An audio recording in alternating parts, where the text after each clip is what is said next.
60. صحیح در این نگاه چه نگاه کردم توتی های افریقایی است از پاکستان نجید پاکستان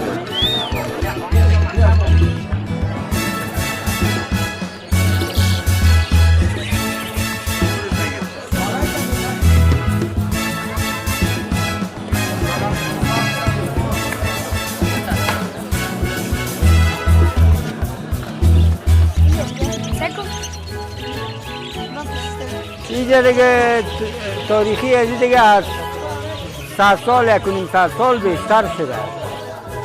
سابق که بود اینجا مردم همی کاو بیده مفروخت. باز پسان اینمی دکاندارا گل سرشوی و سرکه و این چیزا را مفروخت.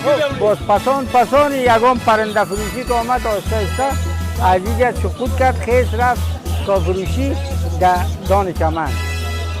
پرنده دیگه از پاکستان میه، از جلال آباد میه، از مزار میه، از کندوز میه، از هرات میه. این قسم است. قیمتترین مرغ دیگه اینطور است که یک هفته است میخره که دو چپ است. 1 لک میخرید. یک هفته است 50 روپیه است قیمت.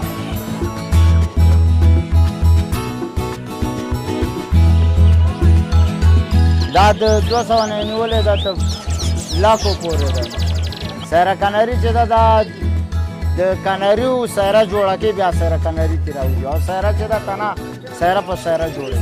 سیره دغه سپینه سیره کناري د 20,000 قیمت لري.